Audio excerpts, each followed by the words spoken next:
Okay, hey guys, welcome to the recording section of the Kontakt instrument creation course. This is, by no means a comprehensive recording aspect, so I'm not going to be diving into deep with regard to mics. I'm not going to be diving into mic patterns, mic positions, etc.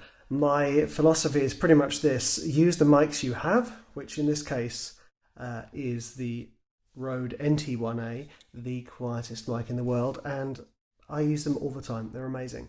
I have this guy here, but I have a stereo matched pair just here that I'm going to be using when I'm doing the recording. And what I will be doing is I'll be doing something called hot miking, which is just where you go as close as possible to get as much detail as possible. It often means that you tend to be battling with boxiness, especially with guitar, or boominess with drums. But, I quite like that. With regard to strings, you often get the detail of the thumbs or the bow touching the strings, and that's what I'm going to be dealing with today. So, what I will be doing is this. I will be recording 3 instruments. The reason I'm doing 3 is because I want to talk about taking them into Kontakt. So, when I get into Kontakt, I'll be thinking about round robins and velocity layers, right? Now, you don't always need to use those two things, and that's why I'm doing 3 instruments. The first instrument will be my violin. I'll be making some kind of scratchy long notes. I won't be doing a huge amount of detail. I won't be sampling every tone or semitone or anything like that. By no means. I'll be doing probably fifths or fourths. Just really long notes. So I'm not going to be using velocity layers when I put them into Kontakt. I'm not going to be using round robins, because obviously we're going to start getting you guys used to importing samples into Kontakt, specifically naming them appropriately. And then I'm going to move on to my old trusty guitar, which is treated, and I'm going to be introducing round robins, not velocity layers. I'll show you why. Here's the old guitar.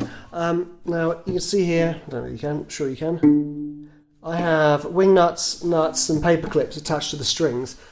You don't get a huge range of velocity with regard to this, I mean, if you do, it doesn't sound great. The detail is in the quiet notes, and that's what I'm going to be going for. So just round robins, so that it doesn't sound like a machine gun when I load it into Kontakt.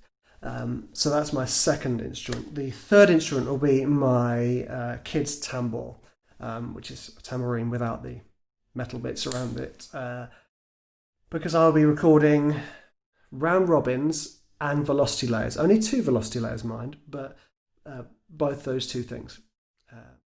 Because I've chosen the tambour because I'm not going to go in for a piano, because I don't want to spend hours recording this. I want this to be quite a simple thing that you can go, oh wait, maybe I can do this with a rubber band guitar or something like that. When it comes to the tambour, it's simple. It will just be one note that I have playing, or maybe 2, but probably just one note on the Kontakt instrument. But within that one note will be a couple of velocity layers and several round robins. So there'll probably be 8 to 12 samples for that one note. But the thing I'm trying to get to you here is just exploring how your instrument's going to end up when it goes into Kontakt. Because too often I've recorded samples being like, yeah, this and that and this and that. And then I've put them into Kontakt and just thought, oh, okay, I didn't think about this clearly when I was thinking about the instrument. So always think about your end point. So my end point is this: 3 playable instruments. My violin, scratchy pads, no velocity layers, just a lovely texture that I can add into my tracks.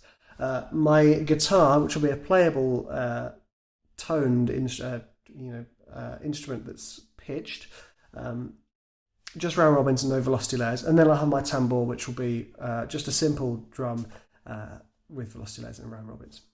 Okay, here we go.